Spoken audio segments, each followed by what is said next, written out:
Bicara tentang bagaimana kita melihat akan persoalan, akan problem dalam hidup kita secara benar.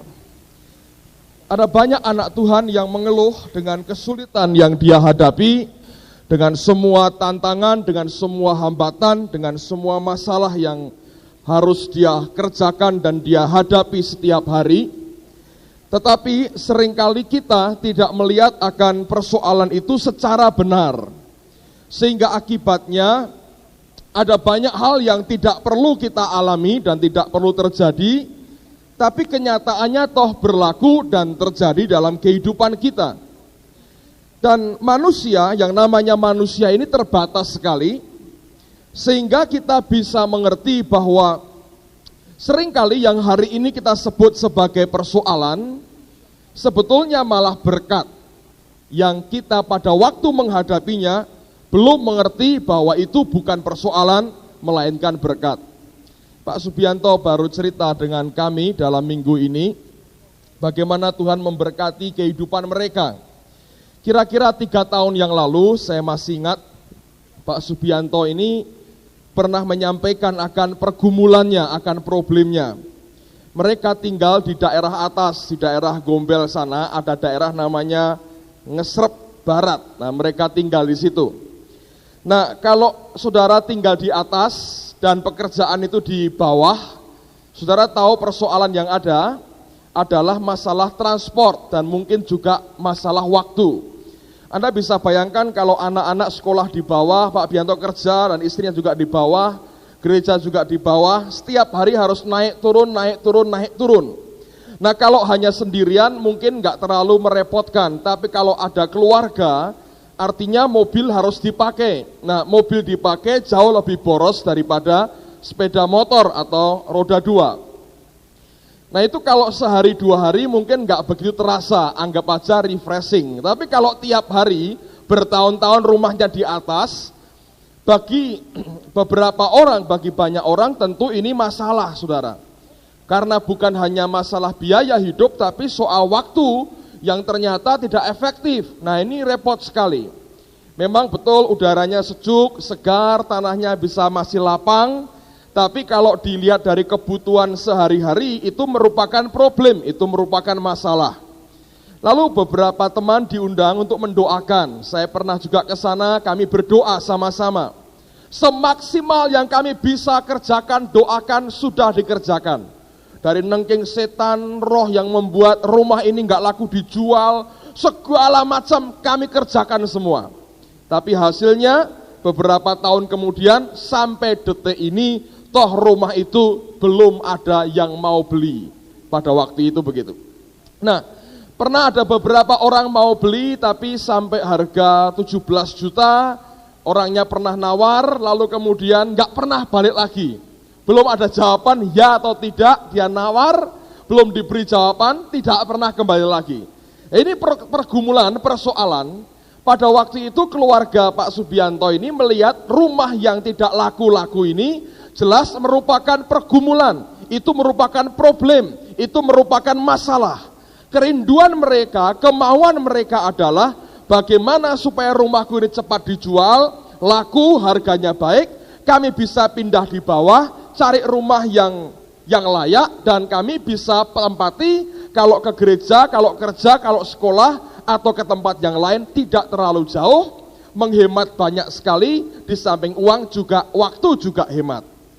Tapi pergumulan atau problem ini didoakan, ngundang hamba Tuhan, ngundang pendeta, mereka tiap pagi berdoa sendiri, ya Tuhan kirimlah orang membeli rumahku, nyatanya nggak ada orang mau beli rumah itu. Orang malas tiap hari lewat kuburan, jadi mikir kan, nanti kalau punya anak kecil, bagaimana tiap hari anak saya main tong umpet di kuburan, kan nggak lucu. Jadi mungkin itulah bagian daripada kenapa orang tidak datang. Tapi kan kita berdoa, Pak. Oh iya betul, makanya itu saudara. Kenapa orang berdoa begitu rupa, ngambil pendeta, datangkan pendeta, didoakan tiap hari, nyatanya rumah itu nggak laku. Nah, beberapa bulan yang lalu tiba-tiba ada kejutan. Pak Wali Kota datang ninjo ngesrep, saudara. Ini kan luar biasa. Rupanya daerah itu dan bawahnya akan dipakai perumahan mewah, real estate baru. Begitu lihat begitu, wah kaget saudara. Karena saluran air diperbaiki, listriknya akan luar biasa, segalanya nomor 1 untuk daerah itu. Lalu kemudian sekarang diminta oleh yang punya real estate, mau dibeli tanahnya. Diberi harga lebih dari 2 kali lipat. Yang seharusnya dulu orang pernah tawar, belum diberi jawaban saudara, sekarang akan dibeli dengan harga lebih dari 2 kali lipat. Nah ini kalau dibiarkan terus, kira-kira perumahan jadi, orang pada beli daerah situ, mungkin sekian bulan lagi atau tahun depan bisa 5 kali lipat dari harga yang tahun lalu diminta oleh orang. Nah sekarang problem ini sudah enggak problem lagi, ini merupakan berkat besar. Ngerti saudara? Barangnya sama, tempatnya sama, tapi karena suasana situasi berbeda, yang namanya problem ini sudah nggak jadi problem lagi. Lalu kemarin hari Sabtu kami ngobrol-ngobrol di kantor. Nah ini teman-teman ini hebat-hebat, ada yang bisa nyarikan rumah, ada yang apa. Lalu orang-orang kantor termasuk saya pengen jadi makelar saudara. Lalu kami nawari ke Pak Subianto. Pak Marso bilang, mau pindah bawah, ada Pandanaran. Saya tahu rumah, mau montak yang harga berapa katanya. Dari 30 sampai 100 sekian, saya punya semua. Waduh, saya lihat hebat dengan gaya meyakinkan. Seperti seorang terbaik di dunia, dia tawarkan rumah Pandanaran. Pak Yohanes nggak terima. Wah jangan. Rumah dekat saya saja, Mojopahit, Mencit sana lebih enak katanya. Menurut dia loh saudara ya. Tawarkan daerah sana, wah daerahnya begini-begini, dekat dengan perumahan Kakancan Mukti. Nah itu kira-kira setengah jam ke sini, kalau nggak kalang sepeda jalan saudara. Wah nawarkan, saya ikut juga. Jangan Pak, jangan pilih mana-mana. Pilih belakang sini saja, kalau ke gereja dekat. Yang mana Pak yang dijual? Belum tahu saya katanya. Saya bilang pokoknya pilih yang dekat, ke gereja tinggal jalan. Semua ngasih komentar, dia bilang, maaf tidak saya jual rumah saya. Loh, enggak jadi. Katanya minta dijual. Problem dulu katanya. Sekarang ini rezeki saya. Dia pinter nih, ditunggu kira-kira setahun depan, mungkin bisa 5 kali lipat harganya. Kalau dia mau jual, saudara. Saudara bisa mengerti, kita harus melihat persoalan, problem itu secara tepat sebetulnya. Sebab yang namanya problem hari ini, belum tentu itu problem sebetulnya. Ini fakta saudara. Fakta kenyataan yang dihadapi oleh saudara kita sendiri. Nah di antara sekian banyak orang saya tidak mengerti. Tapi mungkin Anda punya masalah, punya pergumulan, punya problem yang masing-masing. Coba mari kita melihat dengan tepat seperti Allah melihat. Nah malam ini saya mau sampaikan 3 pokok penting buat saudara. Kalau saudara sanggup masukkan dalam rohmu, sampai firman ini menguatkan roh saudara, membuka mata rohanimu, saudara akan jadi orang Kristen yang memiliki cara pandang yang sangat berbeda. Ada 3 poin penting yang saya mau bagikan pada malam hari ini. Yang pertama, kita harus mengerti bahwa segala sesuatu itu bersumber pada Yesus. Yesus adalah segala-galanya. Coba buka Ibrani pasal yang ke-12. Ayat yang kedua, Ibrani 12 ayat yang kedua. Alkitab berkata demikian, marilah kita melakukannya dengan mata yang tertuju kepada Yesus, yang memimpin kita dalam iman, dan yang membawa iman kita itu kepada kesempurnaan, yang dengan mengabaikan kehinaan tekun memikul salib, ganti sukacita yang disediakan bagi Dia yang sekarang duduk di sebelah kanan tahta Allah. Pada kalimat yang pertama, penulis kitab Ibrani ini berkata demikian, marilah kita melakukannya dengan mata yang tertuju kepada Yesus yang memimpin kita dalam iman. Yesus itu yang memimpin kita dalam iman dan yang membawa iman kita itu kepada kesempurnaan. Bahasa Inggrisnya berbunyi begini. Looking unto Jesus, memandang kepada Yesus, the author, pencipta, and finisher, penyelesai of our faith, dari iman kita. Mari kita, kata Ibrani, memandang kepada Yesus. Siapa dia? Dia adalah the author, pencipta, dan juga the finisher, penyelesai atau orang yang akan menyelesaikan iman kita, katanya. Jadi yang memulai, yang bisa menimbulkan iman dalam hidup kita, itu adalah Yesus sendiri. Nah, kelak yang akan menyelesaikan iman ini adalah Yesus juga.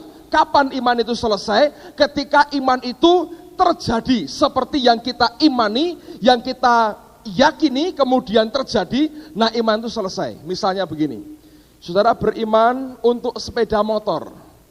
Yesus yang memulai sebetulnya, baru iman itu lahir, lalu kemudian kapan iman ini berakhir? Iman untuk sepeda motor ini berakhir pada waktu engkau mendapat sepeda motor. Ketika engkau mendapat, maka imanmu sampai garis finish. Iman untuk hal itu. Dan yang menyelesaikan adalah Yesus sendiri. He is the author and the finisher. Dia yang memulai, menciptakan, dia yang mengakhiri akan iman kita. Nah, sekarang bandingkan dengan Yohanes pasal yang ke-15. Yohanes pasal yang ke-15, ayat yang ke-5. Dengar apa yang dikatakan oleh Tuhan Yesus sendiri. Yohanes pasal 15 ayat yang ke-5. Alkitab berkata demikian, Yesus berkata demikian.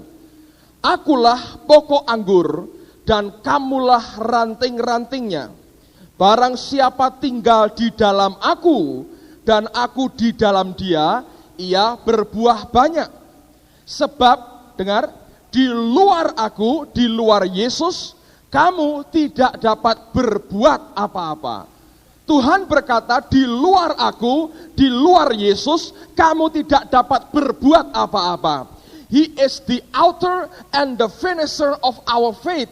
Ia yang menciptakan dan akan menyelesaikan iman kita. Berarti segalanya harus berpusat, bersumber pada Tuhan Yesus. Dan dia berkata, di luar aku, kamu tidak bisa berbuat apa-apa. Ini merupakan dasar. Setiap anak Tuhan menghadapi kesulitan, tantangan, problem apapun juga. Ini merupakan dasar. He is the author and the finisher of my faith. Ia adalah pencipta dan penyelesai daripada imanku. Di luar Yesus, aku tidak bisa berbuat apa-apa. Bukti lagi, lihat Roma pasal yang ke-11. Surat Roma pasal 11. Ayat yang ke-33 sampai 36. Roma 11, 33 sampai 36. Oh, alangkah dalamnya kekayaan, hikmat, dan pengetahuan Allah. Sungguh tak terselidiki keputusan-keputusannya, dan sungguh tak terselami jalan-jalannya. Sebab siapakah yang mengetahui pikiran Tuhan? Atau siapakah yang pernah menjadi penasehatnya? Atau siapakah yang pernah memberikan sesuatu kepadanya sehingga ia harus menggantikannya? Perhatikan ayat yang ke-36. Sebab segala sesuatu adalah dari Dia dan oleh Dia dan kepada Dia. Bagi Dialah kemuliaan sampai selama-lamanya. Paulus berkata, segala sesuatu dari Dia, oleh Dia, dan kepada Dia. He is the author and the finisher of our faith. Ia yang menciptakan dan yang menyelesaikan imanku. Di luar Yesus, aku tidak bisa berbuat apa-apa. Segala yang dari Dia, oleh Dia, dan kepada Dia. Yesus, Yesus, Yesus. Semuanya harus bersumber, bertumpu pada satu nama, yaitu Yesus. Nah, banyak orang berkata begini, Pak, tapi problem saya begitu mendesak ini. Kalau saya hanya bergantung pada Yesus dan bukan kepada yang lain, bagaimana kalau saya hancur di tengah jalan? Bagaimana kalau iman saya gugur? Bagaimana kalau hidup saya berantakan? Kalau saya hanya mengandalkan satu nama? Dengar, mari buka Yudas 24. Jangan tanya pasal berapa, karena hanya satu pasal. Yudas 24. Dengar apa yang Tuhan katakan lewat surat Yudas. Tepat sebelum Wahyu. Tepat sebelum Wahyu ada surat Yudas 24. Bagi Dia yang berkuasa menjaga supaya jangan kamu tersandung, dan yang membawa kamu dengan tak bernoda dan penuh kegembiraan di hadapan kemuliaannya Allah yang esa. Alkitab berkata, bagi Dia yang berkuasa menjaga supaya jangan kamu tersandung. Now unto Him that is able to keep you from falling. Bagi Dia yang mampu menjaga engkau supaya engkau tidak jatuh, supaya engkau tidak gugur. Siapa yang sanggup menjaga? Yesus juga.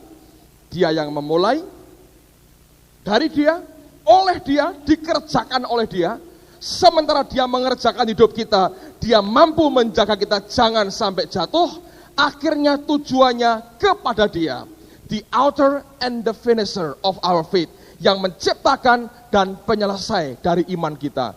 Saudara sekalian, sebagai anak Tuhan, poin yang pertama ini seharusnya merupakan dasar yang tidak boleh goyah dalam hidup kita. Apapun yang kita hadapi, seperti apapun kesulitan dan problem yang ada, ingat bahwa segala-galanya harus berpusat hanya kepada satu nama, yaitu Tuhan Yesus. Sekarang poin yang kedua, ini penting sekali. Dengar baik-baik, saya mau berikan penjelasan begini, saudara. Saudara, banyak orang Kristen berbuat yang tidak tepat. Biasanya ketika problem datang, kita cenderung untuk langsung menghadapi problem ini. Oh, ada masalah, mari selesaikan. Kita punya kekuatan, punya pikiran, punya koneksi, punya teman, punya saudara. Ini merupakan resources, sumber kekuatan yang aku miliki. Nah, ini problem yang aku harus hadapi. Orang yang tidak cerdik, yang tidak mengerti kehendak Allah, biasanya dia langsung menghadapi, dia adu frontal dengan problem ini. Saudara, akhirnya terlalu banyak orang Kristen yang gugur dan kemudian kalah ketika dia menghadapi kenyataan problem pergumulan seperti ini. Dia bergulat dengan sendirinya dan akhirnya dia kalah. Kenapa? Karena kalau kita baca dengan teliti akan firman Tuhan, Allah punya pola yang sangat unik yang mengajar kepada kita apa yang harus terjadi, yang kita harus alami waktu kita menghadapi problem ini. Biasanya kalau Anda baca dalam Alkitab, ketika problem itu muncul, maka Tuhan akan membelokkan hidup kita, bukannya menghadapi problem ini langsung, tapi Dia ajak kita berhadapan dengan Allah dan kita bergumul dengan Allah. Pada waktu pergumulan dengan Tuhanmu ini selesai dan engkau menang dan engkau diberkati, maka kemudian kita melihat tiba-tiba problemmu lenyap dengan sendirinya. Aneh sekali, saudara. Tuhan seringkali membelokkan akan perhatian kita, akan hidup kita, bukan kepada problemnya, tapi kepada Dia sendiri. Pada waktu kita berani bergumul dengan Allah, kita berani pakai lutut kita bergumul, kita bergulat dengan Tuhan, pada waktu sampai titik di mana engkau menang, dan Allah memberkati hidupmu, lalu tiba-tiba problem ini akan lenyap dengan sendirinya. Saya ingin berikan contoh, buka bersama dengan saya kitab Kejadian, pasal yang ke-32. Cerita ini punya latar belakang begini. Sebelum kita baca, coba dengarkan saya dulu, saudara. Ribkah punya dua orang anak laki-laki. Yang pertama Esau, yang kedua Yakub. Yakub artinya tukang jegal, tukang nipu. Sejak lahir sudah ketahuan modelnya. Lahir sambil megangi tumit kakaknya, jegal kakaknya. Nah, Esau ini seorang pemburu yang gagah perkasa. Yakub ini seorang penipu yang liciknya luar biasa. Fisiknya tidak akan menang dengan Esau. Yakub ini kerjanya kira-kira banyak menolong mami di dapur. Kalau Esau banyak berburu, jadi kuat badannya. Orang ini pinter masak, ini pinter cari bahan masakan, kira-kira gitu, saudara. Nah, satu kali dia masak, Esau kepingin, dan dia tukar dengan hak kesulungannya. Dan yang kedua, ketika itu dia curi akan berkat yang mestinya diberikan kepada Esau. Dia curi, Anda semua tahu ceritanya, sehingga berkat itu turun kepada Yakub.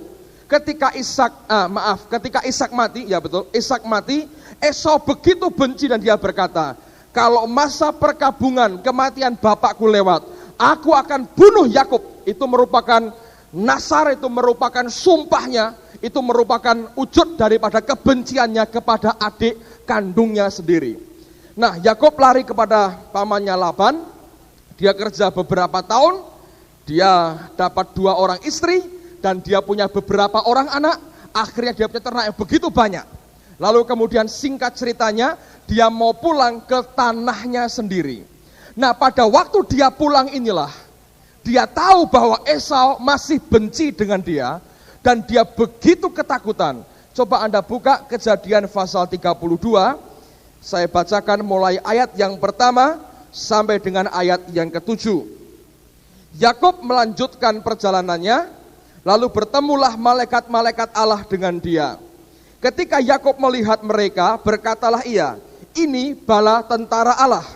Sebab itu dinamailah tempat itu Mahanaim.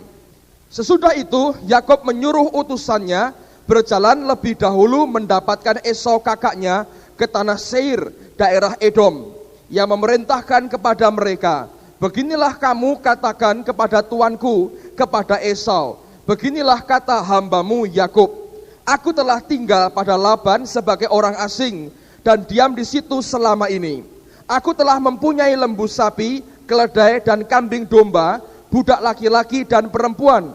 Dan aku menyuruh memberitahukan hal ini kepada tuanku, supaya aku mendapat kasihmu.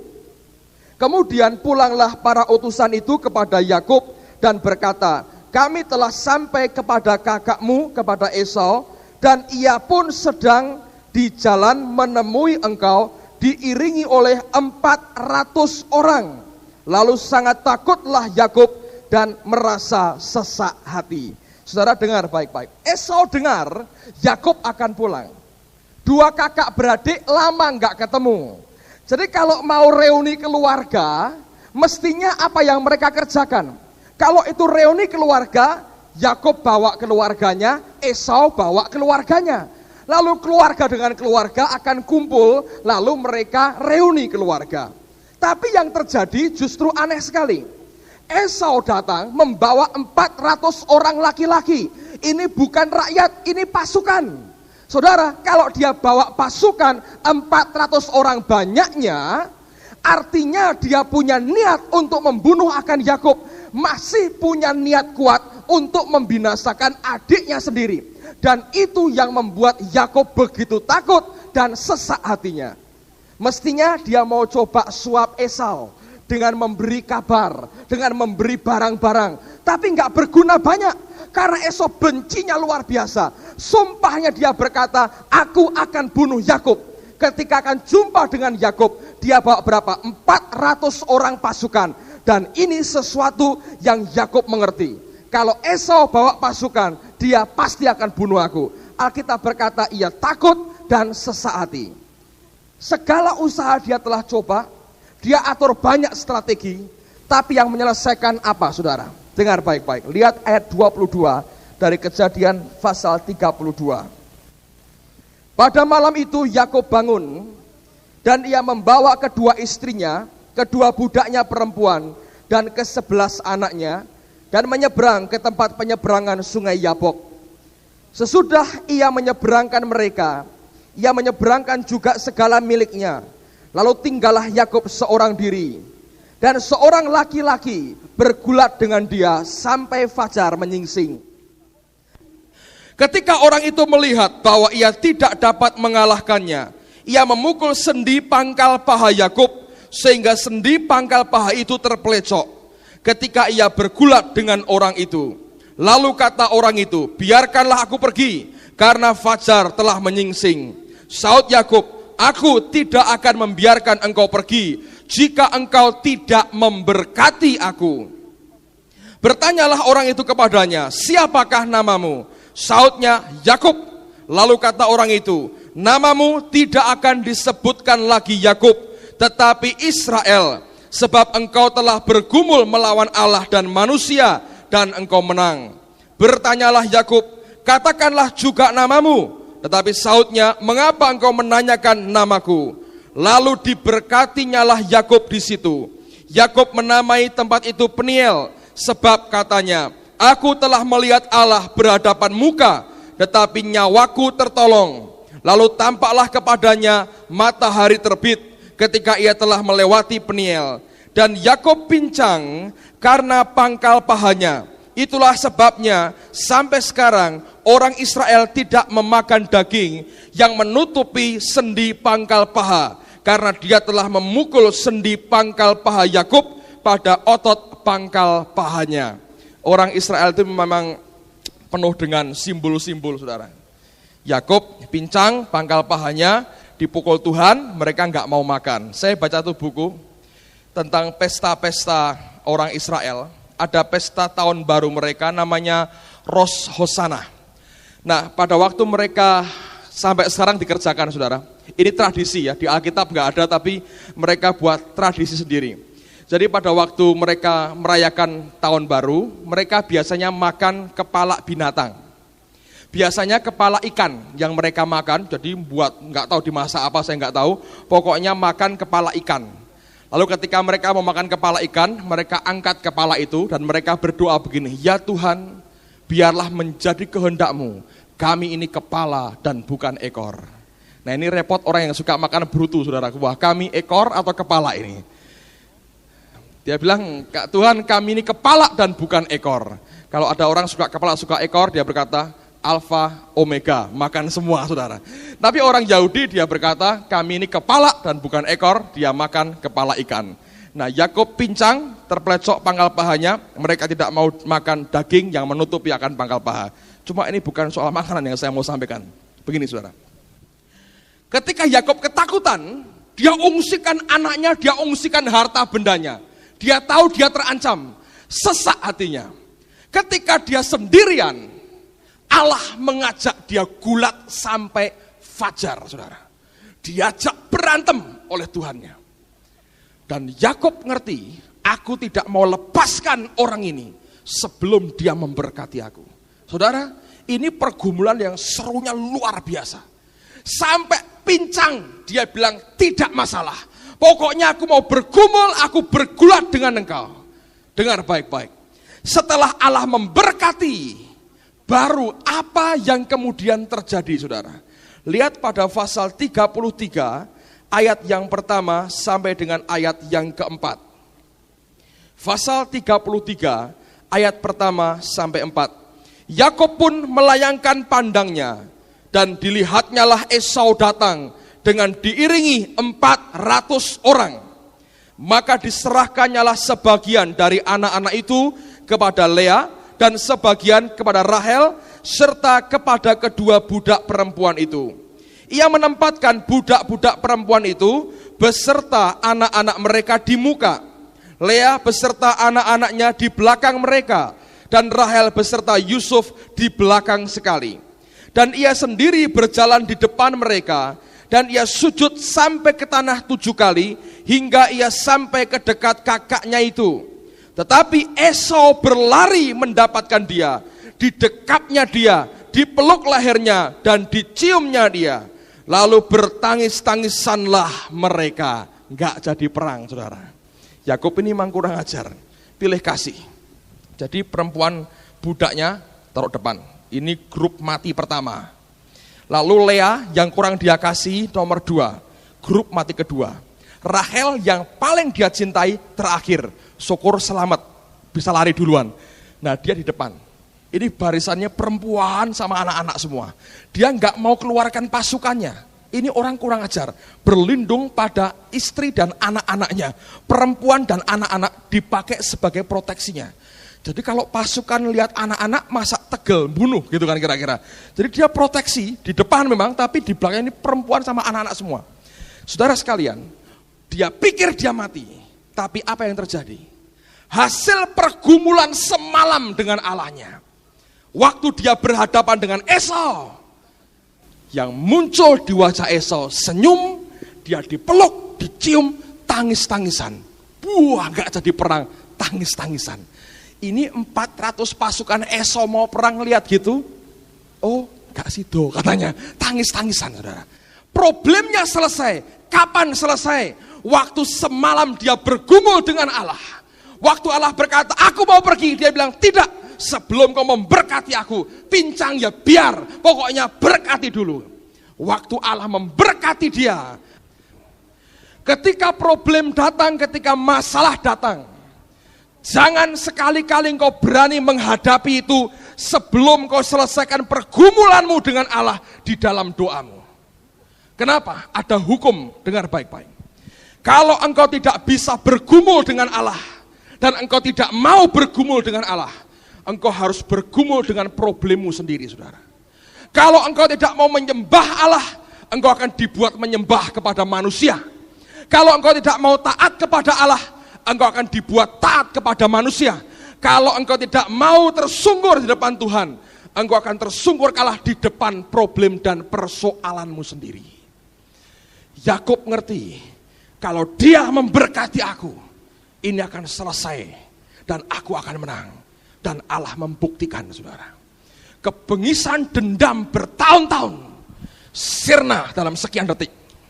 Karena Allah sanggup merubah hati manusia. Kalau Anda punya persoalan, jangan sekali-kali engkau berkata, aku hadapi ini. Sebelum engkau bergulat dengan Allahmu, sebelum engkau ngerti dia memberkati hidupmu. Waktu engkau tahu, engkau menang dalam pergumulan doamu, engkau keluar. Engkau bukan lagi Yakub, tukang tipu, tapi Prince of God, Israel, pangerannya Allah. Kenapa Esau mau berdamai? Yang dilihat bukan tukang tipu lagi, bukan Yakub, tapi Israel, pangeran daripada Allah sendiri, Prince of God. Anda bisa mengerti itu? Ada wibawa kemuliaan Allah yang menudungi hidupmu. Apapun yang dihadapanmu, dia akan selesaikan dengan caranya sendiri. Banyak orang Kristen buat bodoh sekali. Ketika problemnya datang, kesulitan datang, dia ajak bergulat. Dengar, seringkali problemmu itu cuma bayang-bayang semu, saudara. Bagaimana kau bisa menang lawan bayang-bayang? Engkau boleh latihan tinju, latihan karate, segala macam. Kalau cuma bayang-bayang kau injak-injak, tidak mati, saudara. Gerak terus. Anda boleh banting, tidak bakal bisa jatuh. Bayang-bayang. Allah mau selesaikan sumbernya. Apa itu? Gulat, bergumul dengan Allah. Sampai dia memberkati engkau. Nanti ini selesai. Banyak orang Kristen berkata, tapi ini mendesak Pak. Tahu. Tapi Allah yang sanggup menjaga engkau supaya engkau tidak jatuh kan. Tuhan yang punya kepentingan untuk membuat hidupmu kuat dan stabil. Dengar baik-baik, saudara. Hidup kita ini seperti perusahaan. Saya gambarkan begitu. Ada dua penanam modal utama. Satu hidupmu sendiri, yang satu Allah Bapa di surga. Yang dia tanamkan dalam hidup kita siapa? Yesus anaknya sendiri. Dia investasikan dalam hidupmu. Ini joint venture loh, bukan milikmu sendiri. Sebagian engkau jalankan, tapi ada modal Tuhan kuat dalam hidupmu. Kalau ini perusahaan ini mau runtuh, dia berkepentingan nomor satu untuk menyelamatkan. Karena investasinya jauh lebih besar. Kalau boleh saya bilang 99,99999% dari dia. 0,00001 kurang sedikit dari saudara. Kalau jatuh, dia yang paling rugi bukan saudara. Ngerti? Dia punya kepentingan untuk menjaga supaya engkau tidak jatuh. Dia punya kepentingan memelihara hidup saudara. Dia punya kepentingan untuk memproteksi hidupmu. Dan dia berkata, kalau engkau bisa bergumul dengan aku dulu seperti Yakub, semalam-malaman bergumul sampai aku memberkati dia, problemmu akan hilang sirna dengan sendirinya, saudara. Nah, banyak orang Kristen berkata, aku tidak mau bergumul dengan Allah. Silahkan bergumul dengan problemmu sendiri. Seperti melawan bayang-bayang, saudara. Lama-lama engkau teler sendiri, gak bisa, Tuhan tolong. Mau tolong, sini, berantem dengan aku dulu. Begitu caranya, saudara. Banyak orang Kristen disuruh berdoa, enggak mau, saudara. Keliru. Ini problem, ini akan selesai. Gampang buat Tuhan. Berani engkau bayar semalaman bergulat dengan Allah sampai dia memberkati. Dan Esau dibuat tersenyum. 400 pasukan nganggur, enggak jadi perang, saudara. Dendam bertahun-tahun, sirna sekejap. Enggak ada artinya itu. Allah sanggup kerjakan semua itu. Dia mau gulat dulu dengan aku di kamar doamu, sembayang sampai aku memberkati engkau. Keluar, selesaikan masalahmu, hidupmu akan tertolong. Amin, saudara. Yang terakhir, yang ketiga, faktor ketiga yang kita harus perhatikan adalah istilah saya faktor binatang buas dalam hidup kita. Apa itu? Lihat Ulangan pasal yang ke-7. Saya baca ayat ini ayat aneh sekali, tapi berbicara banyak sekali. Dengan ayat ini tidak ada orang kecewa dengan Tuhan lagi. Saudara yang punya persoalan, dengar baik-baik, baca ayat ini, renungkan, lalu mengertilah bagaimana Tuhanmu bertindak dalam hidupmu. Ulangan 7 ayat yang pertama.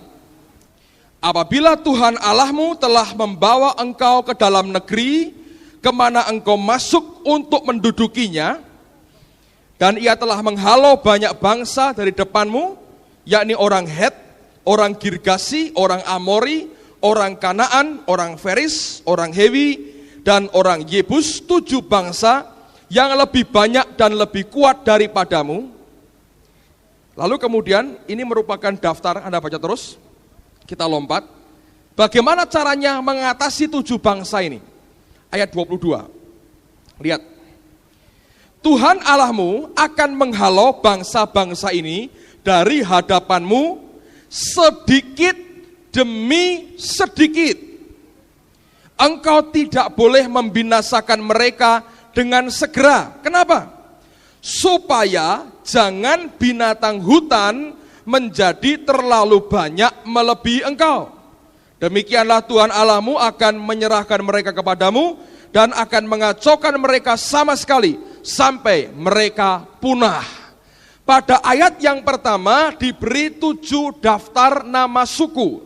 Dalam kitab yang lain kita tahu ada tambahan orang Midian, orang Filistin dan juga orang Moab. Minimal 10 suku yang harus mereka taklukkan di tanah Kanaan.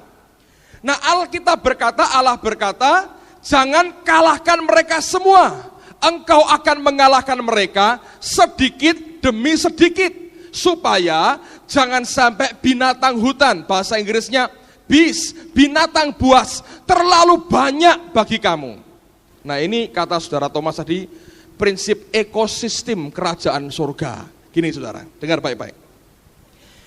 Di Kanaan rupanya banyak binatang buas. Orang Israel tidak boleh makan binatang-binatang itu. Nah, binatang-binatang ini ada pemangsanya. Siapa itu? Ya ini orang-orang tadi, orang Kanaan, orang Hewi, Het, Yebus, Girgasi, orang Filistin, Moab, Midian, segala macam. Itu pemangsa binatang buas. Kalau pemangsa binatang ini habis, binatang ini akan tumbuhnya banyak sekali. Nah, Tuhan berkata begini, enggak baik buat kamu terlalu banyak binatang buas, kamu repot, kamu enggak bisa makan, kamu asal bunuhi jadi penyakit nanti kalau busuk.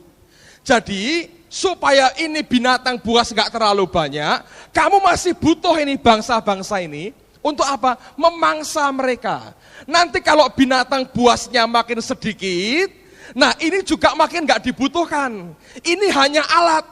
Jadi kamu kalahkan mereka sedikit demi sedikit, gak usah sekaligus. Saya baca ini, saya renungkan, Roh Kudus ngajar luar biasa. Dengar baik-baik saudara. Saya pikir Tuhan itu hikmatnya luar biasa. Binatang buas dalam hidup kita itu apa sih? Kitab Wahyu berkata apa?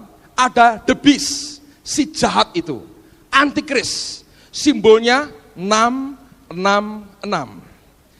Angka 6 itu simbol kedagingan manusia, flesh, kedagingan. Semua yang daging ini kehendaki, kenikmatan hidup, segala macam, hawa nafsu, keinginan mata, segala macam. Yang daging ini inginkan, itu simbolnya 6, flesh, kedagingan. Nah, Tuhan mau berkata, problemmu itu banyak. banyak problem kita. Tuhan ngerti itu. Aku tidak akan menghabiskan semua. Banyak orang kan berkata, ya Pak, problemnya gimana? Ya sudah lumayan Pak, tapi masih banyak. Ya harus begitu saudara. Kita maunya gimana? Kita maunya Tuhan, tiuplah dengan nafasmu, keluar seperti nyala api. Habis semua, selesai masalahku, dan aku hidup sukacita. Itu kan model kita saudara. Tuhan tidak pernah mau begitu. Kenapa? Kalau problem itu dihabiskan semua, daging kita yang ugal-ugalan, enaknya luar biasa. Bayangkan kalau hidupmu tanpa masalah. Contoh, gaji setahun, nggak usah banyak lah, 0,5 miliar aja. Nggak usah banyak kan? Nah, kalau 200 juta kan miskin, ya kan sudah kurang, buat beli toko nggak bisa. 0,5 miliar misalnya nih, hidup sehat, nggak perlu dokter. Rumah cukup ya 3 hektar halamannya, mobil 5 aja saudaraku ya, istri 1 jangan banyak-banyak, anak cukup 2, sehat semua, pinter, jenius semua, IQ bangsa 3.000, 3.500 gitu kalau ada. Dah, apalagi di gereja ketua majelis dan pegang uang. Wah, ini kan menguasai kalau ada begini, ketua majelis pegang duit. Di RT kepala RT, kadang wakil lurah, kadang-kadang begitu. Saking hebatnya kan, jadi ada apa-apa lurah dari dia. Ikut organisasi presiden, klub apa gitu. Di Amerika terkenal, sering wawancara, majalah Time, Newsweek sering wawancara. Semua engkau punya. Ada orang berani sama engkau, enggak berani. Gaji 0,5 miliar, enggak bisa kurang, lebih sering saudara. Coba saya mau tanya, hidup orang seperti itu kayak apa saudara? Wah, ya menyembah Tuhan, omong kosong menurut saya saudara. Menurut saya sebaliknya. Mau sembahyang apa lagi ya? Cukup tuh, mau makan, sudah ada semua. Tinggal Tuhan, gitu selesai. Anda masih ingat? Gitu aja doanya, selesai. Mau apa lagi? Ada orang minta sumbangan, tanya dulu, untuk apa? Kan begitu. Uang carinya susah, malah begitu saudara. Janji iman gak perlu janji iman, langsung saya beri. Karena sering lupa kalau janji iman. Jadi untuk apa? Untuk apa semua itu? Kalau semua problem selesai, kedagingan kita tambah luar biasa. Lalu beli TV, wah kurang kecil, kurang besar. Lama-lama beli bioskop, wah nonton 1 orang, wah ini baru sedap. Uang turah-turah, mau ngapain lagi? Jadi bingung aja saudara, mau ngapain? Uang terlalu banyak nanti ada kutunya. Ada satu jenis bakteri saudara, ini penelitian ya. Bakteri ini hanya bisa hidup di kertas uang, ngerti? Dan bakteri itu bisa hidup di hatimu, namanya cinta akan uang. Kenyataannya betul, di uang itu ada bakteri yang hanya hidup di uang. Loh, ini bakteri pinter milih saudara, aneh ya. Kertas lain nggak mau dia, kertas mainan perak, emas, kuning nggak mau, hanya kertas uang. Kumel malah senang dia, makin lama makin antik itu bakterinya tambah banyak. Saudara, kalau kita tanpa persoalan, Anda bisa bayangkan lah, hidup kita makin hancur, karena daging kita kuatnya luar biasa. Dan Tuhan tahu itu. Kalau aku biarkan binatang buas ini, monster dalam hidup kita, daging kita, tambah banyak, tambah tebal. Cari dosa. Pasti berbuat dosa. Akibatnya apa? Tuhan berkata, aku akan kalahkan suku-suku itu sedikit demi sedikit. Orang Malaysia bilang siki-siki saudara, sedikit-sedikit. Gak usah tuntas semua, sedikit demi sedikit. Supaya apa? Binatang buas, monster daging kita, gak terlalu banyak. Kalau problem datang, oh Tuhan, nah dia bilang bagus itu. Tercapai tujuannya, betul gak saudara? Kekurangan uang malah memberi, siapa tahu diganti 100 kali ganda, malah begitu. Kalau orang sudah punya duit memberi 100 kali ganda, nggak usah, aku udah usah itu aja dapat kok tiap minggu, untuk apa?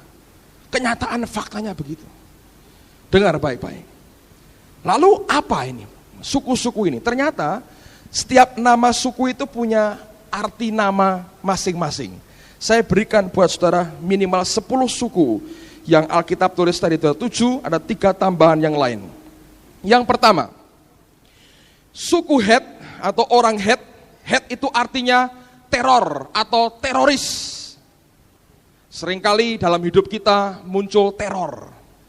Perlu saudara, kalau enggak daging ini, sombongnya luar biasa. Kasih Allah izinkan teror datang. Bagus untuk mengikis akan kesombongan kita. Jadi bergantungnya kepada Tuhan karena ada teror. Girgasi, bahasa Inggrisnya, to stir up trouble, menimbulkan, memunculkan, membangkitkan persoalan. Ada, Anda mau kena persoalan apa yang tiba-tiba pokoknya membangkitkan persoalan. Ada orang-orang seperti ini yang mampir dalam kehidupan kita, membangkitkan persoalan. Engkau bilang, Tuhan singkirkan orang ini dalam nama Yesus. Dan bilang, ya sedikit aja ya katanya. Bisa saya tambahin lagi. Untuk apa? Untuk kita ujian karakter. Bergumul. Supaya kita belajar mengampuni. Ada orang yang stir up trouble, selalu menimbulkan masalah. Nah, kita belajar mengampuni. Kalau Anda sudah bisa mengampuni, itu orang akan hilang sendiri dalam hidupmu, saudara. Itu problem begitu akan hilang sendiri. Selama engkau belum bisa, masih dibutuhkan berarti. Dia baru bisa keluarkan sedikit-sedikit. Yang ketiga, amori. Bahasa Inggrisnya challenge with words. Menantang dengan kata-kata. Bantai terus, saudara. Diomongin bantai. Saudara punya suami yang amori begini, atau istri yang amori, diomongin bantah terus. Anda berkata ini amori, tapi jangan dibilang wah kamu ini amori ya katanya. Jangan nanti marah malah tambah amorinya malah keluar semua. Dalam hati berkata wah ini amori. Perlu amori itu perlu saudara. Anda orangnya jengkelan, kalau dibantah orang marah perlu amori, ngerti? Para pimpinan, para suami perlu istri-istri yang amori kadang-kadang supaya membuat kita sabar gitu saudara. Bagaimana istri ya. Jadi kalau ada istri yang challenge with words, ngomel terus, dalam hati aja bilang amori. Aku perlu amori untuk ngikis dagingku. Dan jangan ngomong, hei kamu amori, nanti perang dunia keempat di dalam rumah tanggamu. Kanaan artinya trapper, tukang menjebak. Trap itu jebakan, trapper tukang jebak. Ada orang-orang yang kejebak, bisnis kejebak. Nah itu bagus supaya nggak sombong, loh aku hebat, nggak ada. Saudara. Trapper, tukang jebak. Ferris, bahasa Inggrisnya illegal camper on my ground. Tukang kemah yang ilegal di tanah saya, gitu istilahnya. Ini orang-orang yang keserobot barangnya itu, illegal camper. Anda punya tanah dipakai orang serobot orang. Wah ini bangsa Ferris, saudara. Kalau Anda masih cinta harta, kadang-kadang perlu orang-orang yang ilegal-ilegal itu masuk dalam hidupmu, lalu engkau ketipu sana, ketipu sini, lalu berkata, wah aku kena Ferris. Tuhan hilangkan. Belum, karena kamu masih cinta harta. Makin cinta harta, makin banyak Ferrisnya berkembang biak, tambah banyak. Jadi dihapusi orang, terus orang seperti ini. Perlu kadang-kadang, sampai engkau berkata, ya Tuhan aku gak cinta harta lagi. Allah berkata, oh betul hatimu gak cinta harta, hilang sendiri. Ferrisnya menguap sendiri, nanti kena hilang sendiri. Heavy itu serpent, ular, bisa, racun. Ada orang-orang yang diganggu oleh kata-kata yang meracuni terus seperti itu. Ya, kalau kita nggak bisa memakai firman Tuhan, pedang roh dalam hidup kita ya akan terus teracuni seperti itu. Telinga kita akan dengan gampang teracuni. Yebus artinya memasuki daerah baru secara ilegal.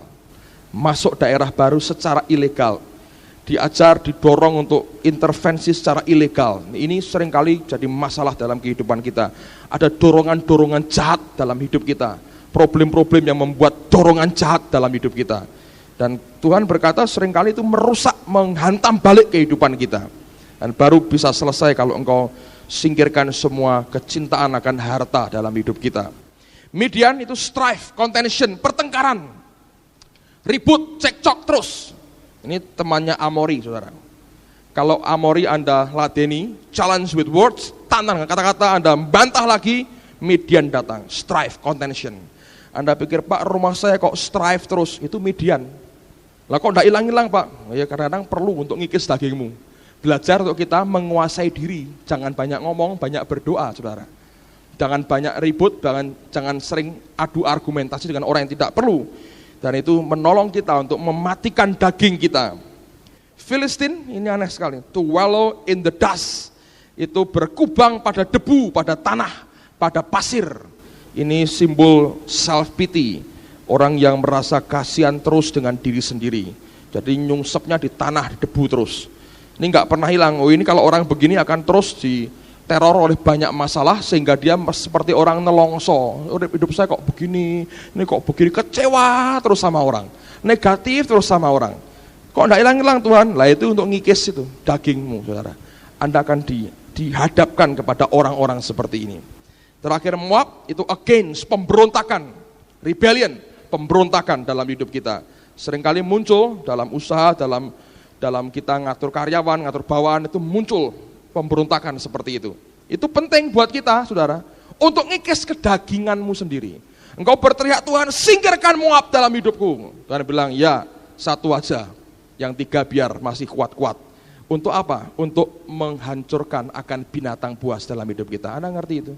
Setiap kali ada pergumulan, ada masalah, Tuhan berkata, aku mau hancurkan semua. Tapi sedikit demi sedikit.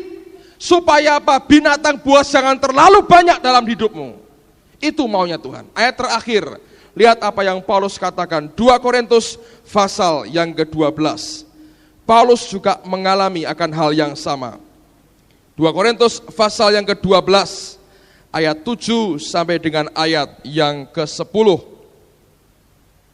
2 Korintus pasal 12 ayat 7 sampai dengan ayat yang ke-10. Dan supaya aku jangan meninggikan diri karena penyataan-penyataan yang luar biasa itu, maka aku diberi suatu duri di dalam dagingku, yaitu seorang utusan iblis untuk menggocoh aku, supaya aku jangan meninggikan diri. Tentang hal itu aku sudah 3 kali berseru kepada Tuhan, supaya utusan iblis itu mundur daripadaku. Tetapi jawab Tuhan kepadaku, cukuplah kasih karuniaku bagimu, sebab justru dalam kelemahanlah kuasaku menjadi sempurna. Sebab itu terlebih suka aku bermegah atas kelemahanku, supaya kuasa Kristus turun menaungi aku. Karena itu aku senang dan rela di dalam kelemahan, di dalam siksaan, di dalam kesukaran, di dalam penganiayaan dan kesesakan oleh karena Kristus. Sebab jika aku lemah, maka aku kuat. Paulus mengalami, saudara. Dia terima penyataan yang luar biasa. Allah ngerti kalau aku biarkan sombong dia pasti. Dia akan tinggi hati. Allah berkata, beri utusan iblis, kasih duri dalam daging. 3 kali dia berdoa, Tuhan singkirkan.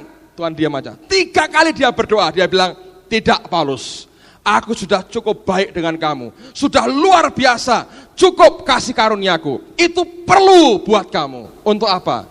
Supaya kedagingannya tidak muncul dalam hidupnya. Jadi kalau Anda berkata, kapan ya problem saya berakhir? Mungkin tidak pernah berakhir, saudara. Satu hilang, satu muncul, satu hilang, satu muncul.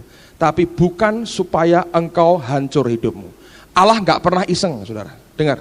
Allah nggak pernah gini, wah ini anakku kok tenang-tenang, tak dikit-dikit ya, biar tenang, biar bergelisah. Nggak pernah. Dia nggak pernah berbuat sesuatu tanpa tujuan yang jelas, tidak pernah.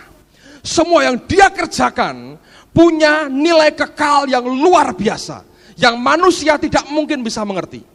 Tapi paling tidak kita memahami kenapa problem dalam hidup kita hanya sedikit demi sedikit dia singkirkan, supaya binatang buas kedagingan kita tidak terlalu banyak sehingga menenggelamkan kita dan menguasai kita. Setiap tantangan, setiap pergumulan, setiap masalah senantiasa punya tujuan untuk membawa kita makin dekat dengan Dia. Saudara sekalian, kalau kita belajar ini, saya berdoa, mari melihat akan setiap problem kita secara benar. Ingat, Jesus is the author and the finisher. Dia yang menciptakan, dia yang mengakhiri, penyelesai dari iman kita. Di luar Yesus kamu tidak bisa berbuat apa-apa. Semua dari Dia, oleh Dia, kepada Dia. Semua sumbernya pada Yesus.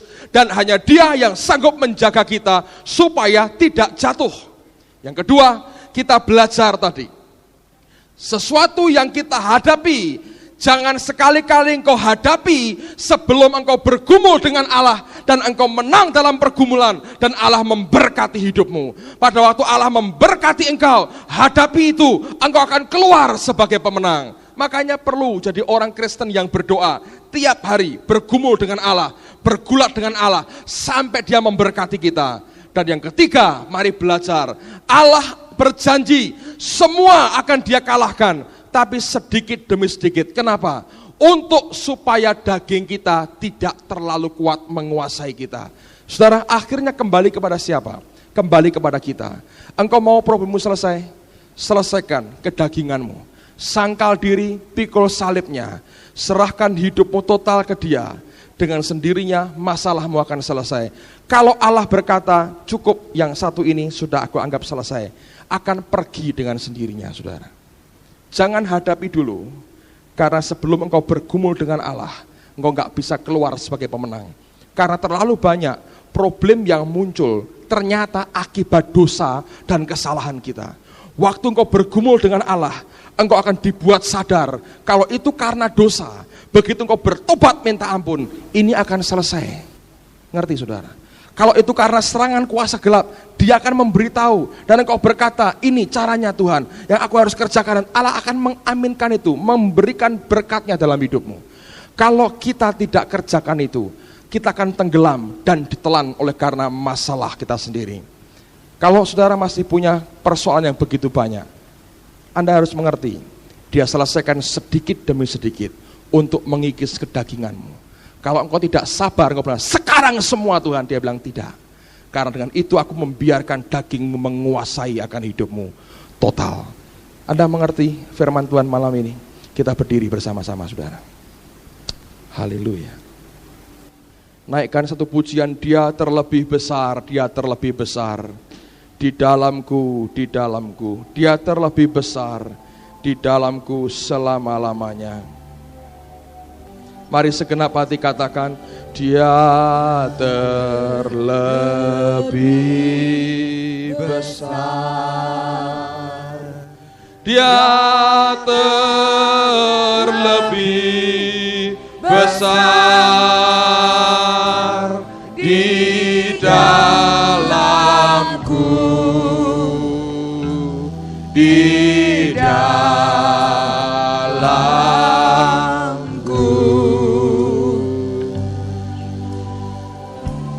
Dia terlebih besar, Dia terlebih besar di dalamku selama-lamanya. Katakan lagi, Dia terlebih besar. Dia terlebih. Mari angkat tanganmu, sembah Dia sebagai pengakuan kita.